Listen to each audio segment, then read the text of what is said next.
So now I want to introduce Joanne.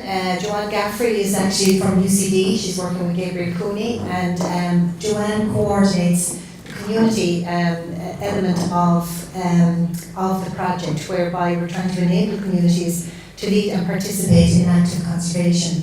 So this is going to be another quite interesting session, because Joanne also has a number of people that are going to talk about their perspective as community activists in their groups. So I'm not sure of the sequence. Maybe it's Frank O'Grady from Kilnaboy Historical Society. It's Bill Glenn from the Ballyvaughan Development Committee, and Janet Kavanagh from Ben as well. So thank you very much. And I'm conscious that we're kind of running a little bit behind time, and I don't want to impact on the reception later on, so I'll try and be quick.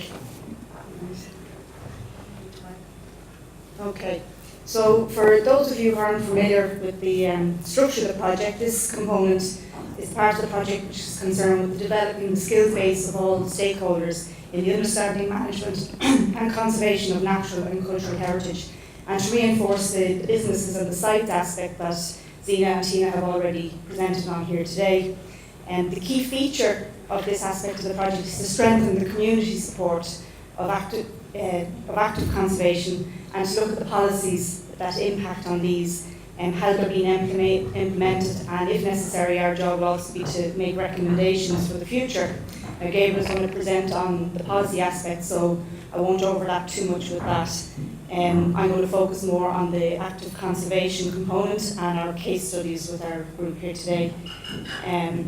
This part of the project has changed a little bit since the outset as well. The initial idea was run training modules and then follow on with case studies, but we found there was so much stuff already happening in the Burren, so many active projects, and we had a number of groups who had come to the GeoparkLIFE project looking for their help and input. So we decided it was a much more practical approach to actually work with these current case studies and to see what kind of guidance the GeoparkLIFE project can provide, and how we could facilitate and enhance these current projects, and then use them to develop our transferable toolkits. So the three case studies that we have are, we have a number of case studies, but today we're going to just focus on three of them. We're going to focus on Adopt a Hedgerow, which is an initiative from the Ben community. The Ballyvaughan Tidy Towns Biodiversity Project, which is being managed by the Ballyvaughan Community Development Group, and also on Cowvor in Kilnaboy, which is an active conservation project on a 17th century building there. But before I go into the case studies, I just wanted to give a little bit of policy background, just to kind of show the where we're coming from, the importance of community and involvement in conservation. And I'd say that this was anchored in 1972 in the World Heritage Convention. We'll quote up there from it, which shows that there's a general policy to give the cultural and natural heritage a function in the life of the community, and to integrate the protection of that heritage into comprehensive planning programmes. Jumping forward then to the Faroe Convention, this recognises a framework for considering the role of citizens, and it also emphasises that citizen participation is an ethical obligation and a political necessity. Moving on from that then, closer to home, we have our programme for government in 2011 made a general statement that about a shift in power from the state to the citizen. And reform in local government includes measures which emphasise the need for more inclusive policy, making processes and call for local authorities to secure greater citizen engagement and involvement. There's a couple more, just throw them all up there.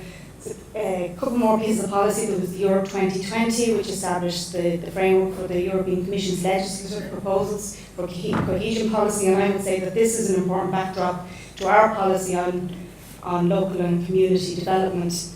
In that context, the Commission recognises a partnership approach involving public and private partnerships such as local authorities, community interests and development bodies working together to implement targeted and strategic responses to local challenges. And then our national landscape strategy has two particular points: increasing public awareness and strengthening public participation by seeking effective methods of participation, engagement and agreement between public authorities, the general public, voluntary organisations, etc.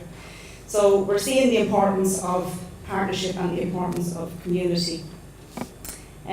Also the Clare County Development Plan, what I would say here is I'll kind of link up with this later on, but that recognised the importance of the county's tourism resource. And I mean, what I would say there is that the tourism resource and communities are the ultimate keeper of the landscape, and that landscape is the tourism resource. So I've no doubt then that the community's role in the next county development plan will be a large one. Okay, so moving on from that, with this increased acceptance of public participation as a logical approach to heritage conservation and sustainable use of natural resources, it must be borne in mind that participation is a social process. It involves people and it requires communication and working together in groups, which includes different personalities, but we're all working to achieve common goals. I'd say the couple of observations then when it comes to trying to enable community-driven conservation. First of all, we need to understand local knowledge. We need to recognise the local values of each community. This is crucial in defining the conservation projects and also so that the heritage has continued relevance in society. We need to advocate not just a bottom-up approach, but a collaborative one through the active participation of local communities facilitated by local, regional and national organisations, so that knowledge and experience are incorporated within enabling local and extra-local institutional structures. And we need to move towards models of meaningful grassroots dialogues within enabling institutional structures. Sorry. We need to ensure a role of the community in governance and decision-making process, and also reconcile what can sometimes be very divergent needs, beliefs and practices of communities with those principles in national legal instruments. Given that the local community acts as the primary manager of the Burren landscape, they cannot be meaningfully excluded from the decision-making process. We need to articulate the role of cultural heritage as a driver for community-based socio-economic development. In the present economic climate, there is an increased need to utilise heritage as a resource to provide the development impetus. This has to be without compromising the integrity and vitality of heritage, and in a way that garners community support and benefits rather than entrenched disparate relations. So now I think it's time for us to look at the individual case studies. But before, I'll just give a quick kind of overview of them, and then I'll hand you over to the community representatives of each. Our first case study is adopted Hedgerow, which is a proposal from the Burren, the Conservation and Advocacy Subcommittee of the Burren Ecotourism Network. It involved approximately 30 businesses who participated in a pilot clean-up in April of this year. I think they're due to take up another clean-up in the coming weeks. Janet will give you more details on that. It's a real kind of demonstration of partnership between the local authority, the GeoparkLIFE project, and the Burren Ecotourism Network. But Janet will speak in more detail about that. Our second case study then is the Ballyvaughan Tidy Towns. What I'd say here is that the GeoparkLIFE project funded a wildlife survey, which was carried out by botanist Phoebe O'Brien. And this wildlife survey then was used by the Ballyvaughan Community Development Group to set them on the way to implementing a wider biodiversity programme. And we have Bill here from the Tidy Towns group who's going to talk to you further about that. And our third case study and probably the most challenging one so far is on Calvor. This has been a real test of communication and partnership between state bodies and local communities. I won't talk too much about that. I'll leave it to Frank to fill in on what the project is about, but basically the group had to kind of, with the help of Dick Cronin, the Conservation Officer from Clare County Council, had come up with a training initiative as a means of funding conservation work on the 17th century building at Calvor. And this is a great idea, great kind of self-financing idea, and it was believed that there'd be huge interest in such a training scheme. But it couldn't just kind of fire ahead without some background work, and that background work seems to have kind of taken probably a lot longer, and there's been frustrations along the way. But this was the first thing that we had to do, was to try and look at what the community group wanted to achieve and what the GeoparkLIFE project could provide under this programme. We felt it was a very worthwhile case study to take on, and that it would kind of be very useful in the future to help guide us, to develop a toolkit that community groups could use for these kind of large building conservation projects in the future.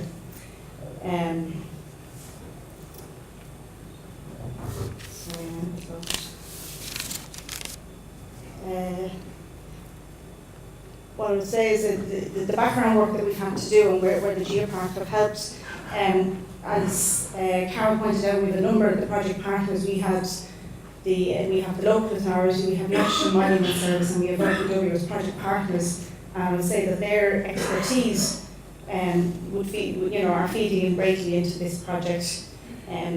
But we've had to do an awful lot of background work, and we still haven't lifted a trowel on Calmore yet. But so far the Geopark project has funded a conservation inspection and risk assessment, a wildlife survey. We've kind of helped with submitting notification to national monuments and dealing with the response, which came back. Permission was granted with a number of conditions, and one of those conditions is a conservation engineer's report, and that's currently in the process. So that will largely dictate how this project progresses into the future. So without further ado, I think I'll hand over to our three representatives who will talk for a couple of minutes each.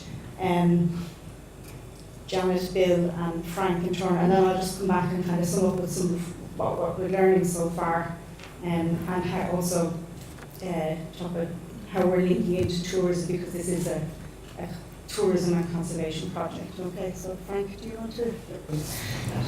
Hi, I'm Joanna Kavanagh, and my business in the Burren called Eco's Electric Bikes, and I'm a member of the Burren Ecotourism Network. And within the Burren Ecotourism Network, we have a subgroup called the Conservation and Advocacy Group, and there's a number of businesses within the Burren that taking part in that group. And as part of it, the idea came up that we should conserve the areas around our businesses and the areas within the Burren that we actually used for our businesses.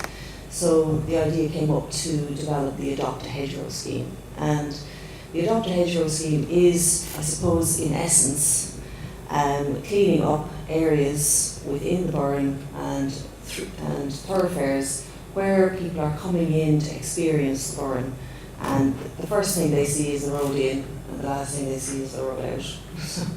And so there was a lot of willingness within the Burren Ecotourism Network to take part in such a scheme, but the issue was, as individual businesses, to do it on their own. If I did it on my own, and somebody else did it on their own, we were all kind of going to duplicate the effort. So the idea came up that we would put a process together, and we would enable everybody to take part in this scheme, and we would make it easier for them in terms of providing equipment, providing guidelines, providing health and safety information, providing the whole process around how would you do it most efficiently, and then of course helping people to get rid of the rubbish at the end of the day, which is very important. And we had fantastic cooperation from both the Geopark in helping us to source and acquire the equipment that we needed, and also advising us on what equipment we needed. So just basically things like litter pickers, high-vis vests, bags, gloves, all the things that you need for people to be safe and for people to be efficient while they're completing the process. And then also in terms of getting rid of all the rubbish and recycling at the end of it. So that was, Geopark helped us with that, and also the County Council have been very helpful. So the process really involves getting information out to people on risk assessment, and getting information out to them on how they can actually complete the process in a safe way, and then getting all the equipment out to them. And in fact, we're just about to start our next one, and anybody here in the Ecotourism Network who's present, who's taking part, we have, both myself and Carrie, we have all the equipment with us here today, so we can save you journeys to pick up the stuff when you're going to start. We're starting 20th to 30th of November, and then at the end of the process we are arranging, some of the local businesses are actually clubbing together to do it together, which is great as well. And they are also, that means that we'll have the rubbish all in certain places, so we don't have to travel to each business to collect stuff. But we have arranged then with the County Council to collect some of the rubbish at the end, and to take it to the recycling and the Ballyvaughan, basically, down in recycling and rubbish dump. So that's really it. Did I miss anything, Carol? Or Carrie, did I miss anything? So really, I mean, what we've tried to do is just to get a sort of community around the whole process, that, you know, we're all doing it together. It's not just me struggling with my little bit and, you know, other people struggling with their little bits. We're all doing it together, we're all working together, and the support is there for everybody. If there's any issues, problems, you know, they can come to one of us in the group, but also that we're actually going to help them to get through the process as efficiently as possible. Now, the last time I clubbed together with 2 other businesses in Kilfenora, that's the photo up there, there's Burren Free Range Pork, Ava and Stephen there, and Kilfenora Hostel, and we did a good long stretch of road. Is Ava there? She probably knows how long it was. Probably about 2 miles, is it? Yeah, we did about a 2 mile stretch of road, and we had it all done in a couple of hours. So, you know, it's not, although it's not a major thing on the day, it's getting all the facilities in place, getting it done, getting it ready, getting people to do it, getting it done, and then getting rid of everything at the end. So I hope I haven't overstretched my time. If anyone has any questions, I'm happy to answer them.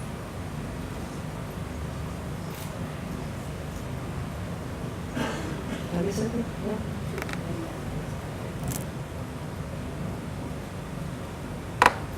Good evening. My name is Bill Glynn, and I'm a member of the Ballyvaughan Community Development Group. My task there is to coordinate the efforts of our yearly Tidy Town work.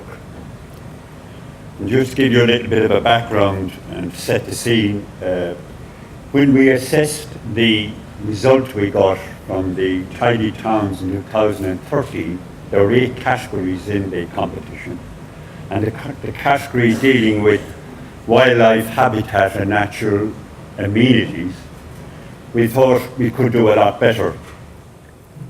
We put a proposal together and brought it to Burren Geopark, who agreed to fund a survey of the wildlife habitat and natural amenities in the Ballyvaughan area.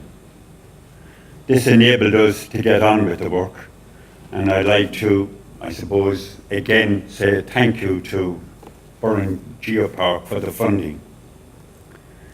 The survey happened in between spring and autumn of 2014, and it was led by Phoebe O'Brien, a graduate in botany.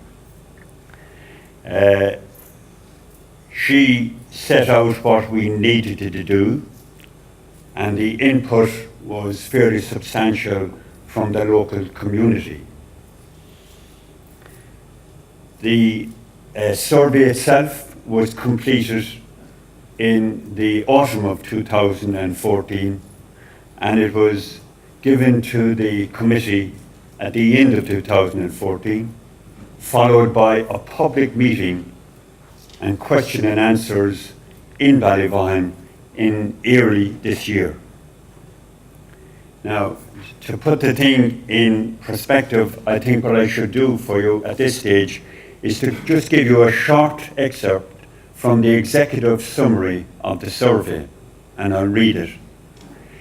The habitats surrounding the village include some of the national and international importance, notably limestone pavement, orchid-rich calcareous grassland, turlough and salt marshes. While these habitats are within walking distance of the village, calcareous grassland and salt marsh habitats are also present within the village itself.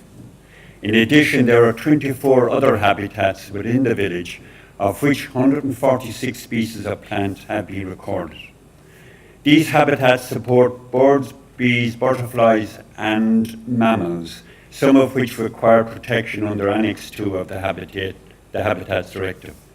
It is suggested that these habitats be managed in order to enhance their value to biodiversity, increasing and protecting the species which live in them.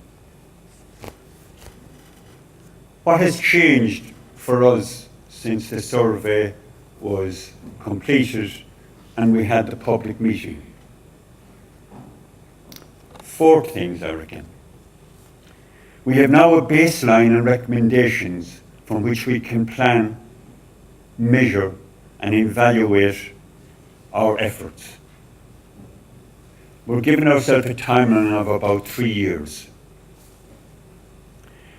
We have now a step change in how we would maintain particular areas. We're not going to go into tidy anymore on behalf of the Tidy Towns competition.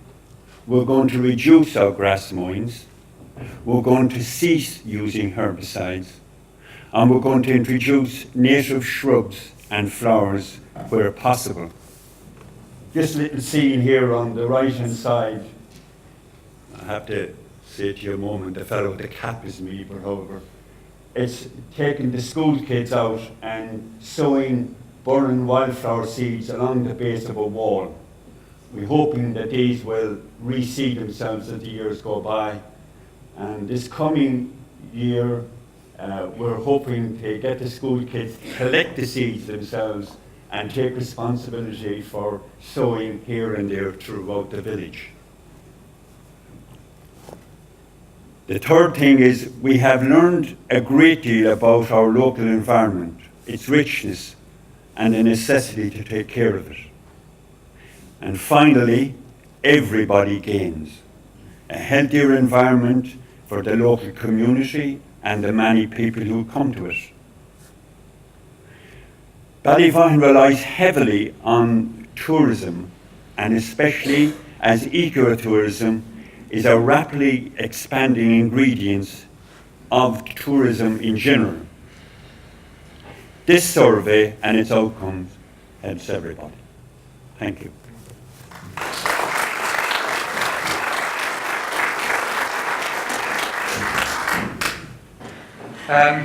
I am the chairman of I'm always nervous about this electronics. I'm chairman of a community group called Biodiversity and Heritage. Just to give you an idea, you're probably wondering what's all the idea on the church for. Just to give you an idea of what we're about, because it's much easier to look at a few pictures and then you see kind of where we're coming from and what we're about. Just a group of locals who kind of, we work for nothing, by the way. That's the same building. Again, there'll be a transformation in a second.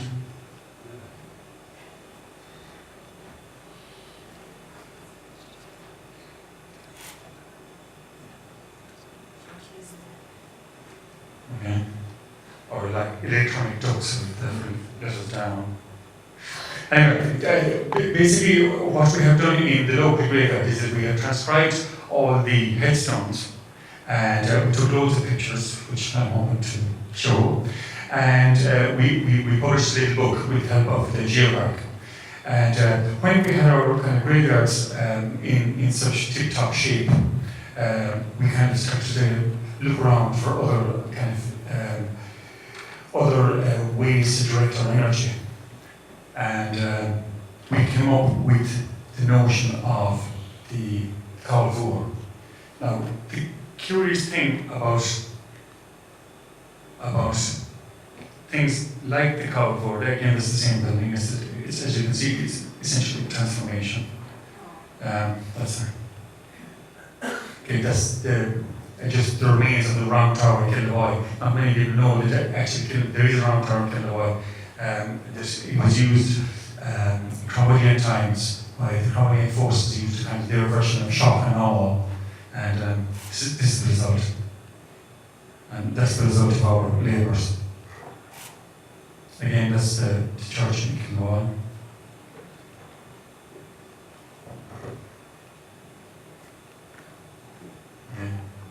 This sounds right again. But basically, the Calvor, the idea, or the notion was simple. The idea was that we would attempt to organise a training course. Dick Cronin was one of the people who came up with the concept, and to actually charge people for participating in the training course. The idea came from, there's a lot of archaeological sites that are being accessed and being that are being excavated using that kind of funding model, and that's where the idea grew. But the difficulty was that we probably didn't realise the kind of the degree of complexity that was involved. And I suppose community groups are all about, they're more about enthusiasm, I suppose, than practicality, because the one thing that kind of feeds a community group is its enthusiasm, its passion for what it does, and its energy.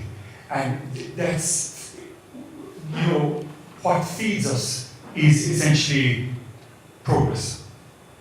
And if there isn't visible progress, then that's where community groups tend to run out of steam. Particularly in Kildawoy. That at least has been my experience. And one of the difficulties with government agencies, this is the Calvor here. Like, a historian will tell you that it's a fortified planter's dwelling. It was built by a chap called Neptune Blood, the Dean of Kilfenora. But the reality of these kind of structures and these buildings is, from a community perspective, that for me, it actually has more memories of my father and his brother. When I was making a nuisance of myself, we owned the land just around it. When I was a kid making a nuisance of myself, I was told to go away and play in the Calvor. And that to me was the playground. And it's not that I'm saying that, probably wasn't very suitable playground. Health and safety, there would be health and safety aspects to it. But what I'm saying is that one of the things, and it comes through very much in a lot of community projects, is that there's a kind of a passion and a drive in community groups. They need that drive to kind of hold their shape, but they also need that drive in order to kind of make progress and move on.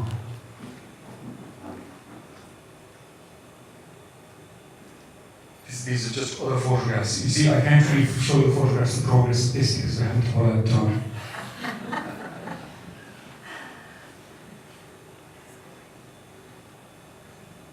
This is kind of my graphical image of the degree of complexity and the effects that it has on me.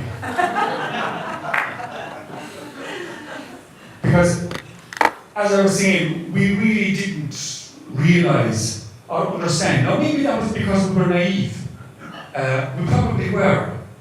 But, this for us, and I suppose going to be for the Calvor, is an ideal opportunity whereby we can kind of develop a kind of a sweet spot between community groups and the arms of the state that are protecting our heritage. And they are protecting our heritage.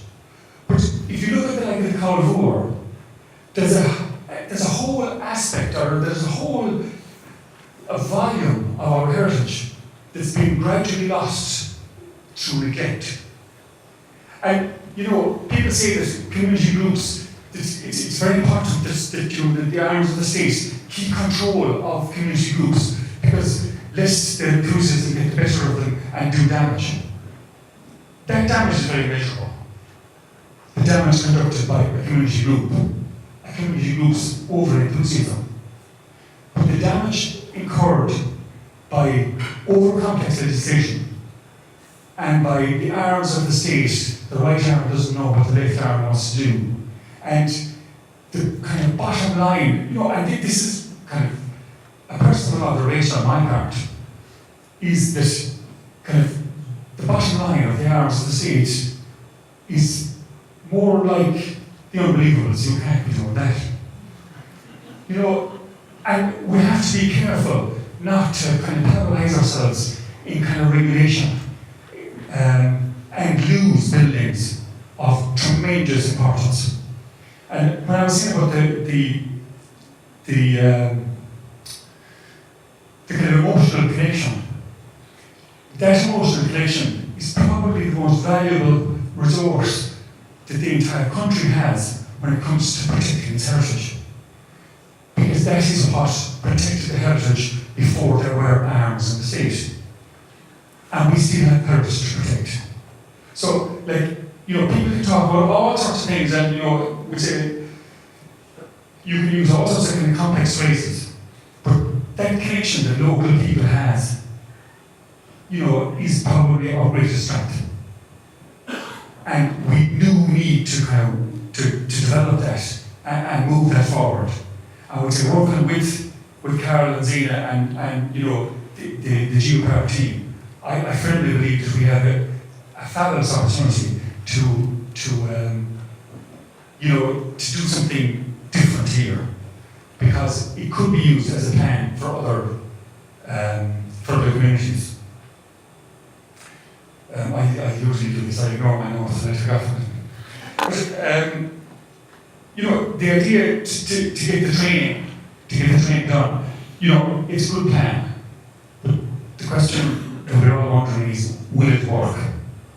We really don't know, but we really don't have anything to lose, because the chances are that the likes of the Calvor is going to be lost.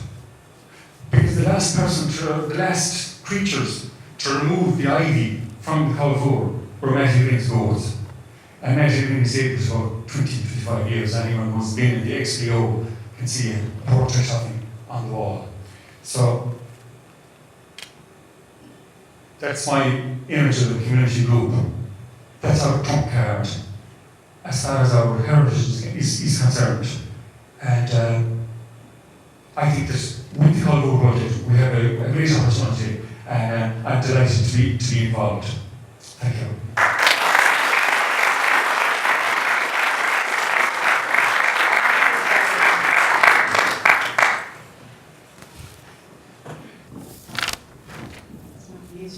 Thanks very much, Janice, Bill, and Frank. If you've questions for them at the end, we'll have an opportunity for that.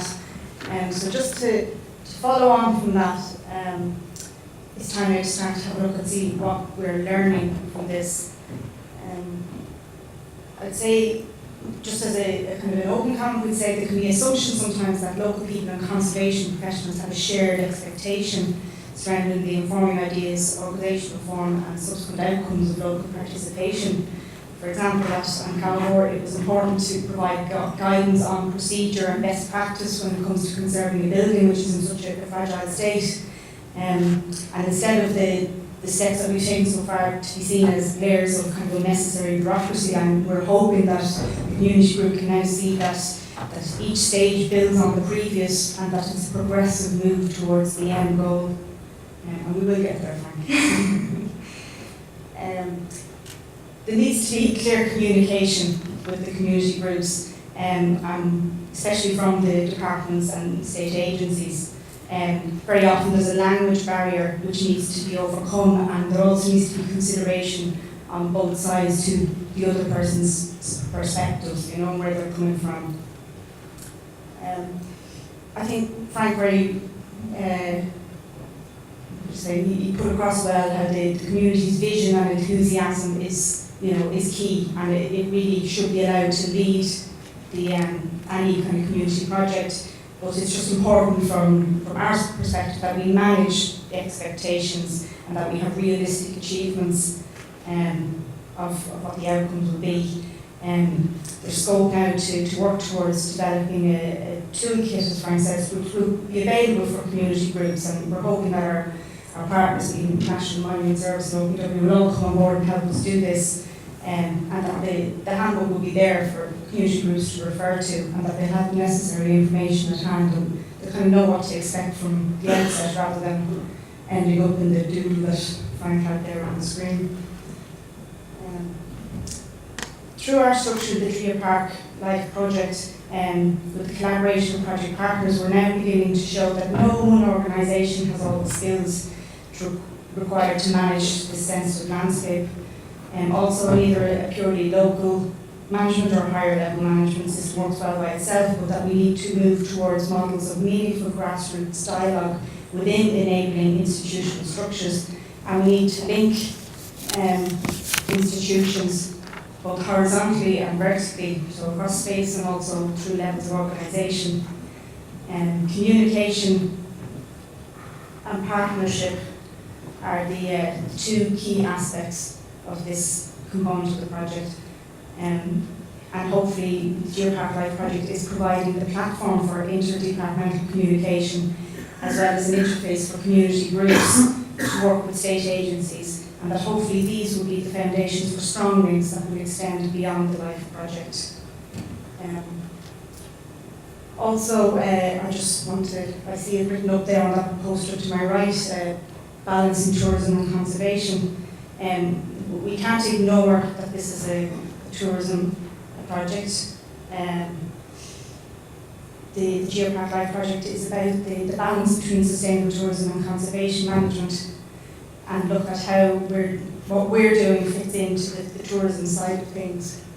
I would say that the landscape is an invaluable asset, and its use as a tourism resource can't be ignored.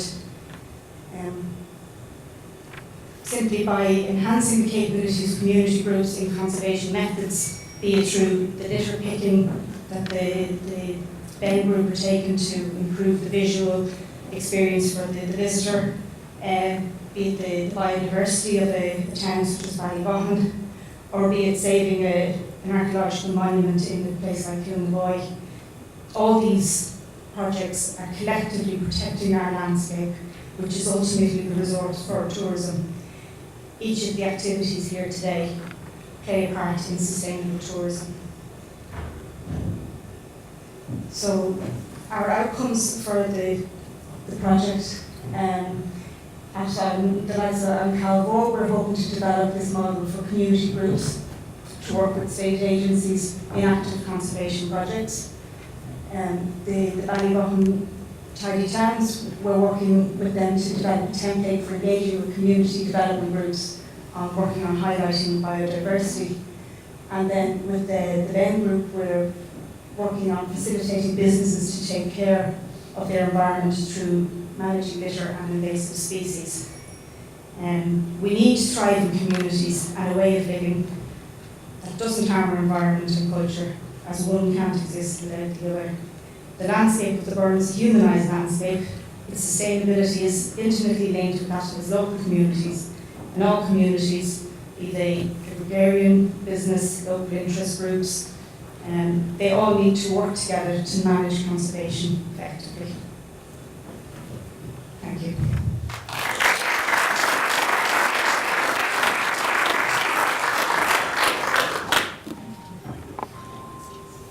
Now, just open the floor if anybody has any questions. In the question of tidy towns, because I'm a member of the Tidy Towns group myself, And I realise that tidy towns is a competition, and therefore there is the emphasis on trying to prettify the environment rather than, and this is where the fine line comes between biodiversity and actually changing the balance of nature. Because I believe myself that once you start adding things into nature, for instance, sowing wildflower seeds, you are changing the balance of nature instead of studying what grows naturally, because there are veggies and sedges and all sorts of grasses which need to be equally identified. Once you add things to it, then you are really taking away from what should naturally grow there. And that's from a tidy town's perspective. Okay, Bill, have you anything you want to add to that? Well, our advice,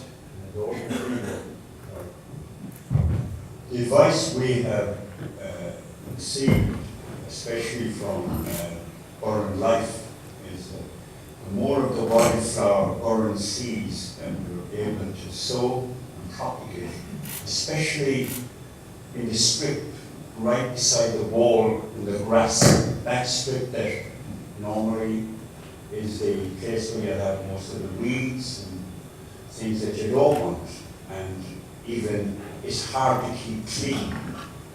That those are the areas we should concentrate on, and there was no talk that we'd upset any balance. We're only restoring probably what was there years and years ago and is now being eradicated because of all the insecticides and cutting, etc., and weeds taking over. So that's, now, we're not too interested at the same time in keeping things over pretty, because we don't believe that helps biodiversity. And biodiversity is something we certainly want to improve. That's all. Thank you, Bill. Sorry, I was just interested to know whether there's a conflict then between what the tiny towns mark against in themselves and whether or not the tiny towns might come on board with regard to the success, obviously, of the Burn, the Geopark and everything else, and tourism and all that kind of thing. So is there a conversation going on about that, I wonder? Well, what we're hoping to do, not we're hoping this will grow and grow, we're hoping to change the culture of that, at least that category, in the tidy town, from one where neatness and sweetness is replaced by greater biodiversity. That may take a bit of time, but we're willing to risk the situation of even our marks dropping down a bit, that may go back up again. But that's something we were very careful to underline in our application this year, and to put that forward as hopefully a change of the way they might look at things in the future as well. And Bill, didn't your marks improve in Well, our marks improved this year. Whether we will know next year whether we're really on the way up, really going back down. But we're kicking into other things that will hopefully make our marks keep going up. But the competition is good. But yeah, if we could improve on that.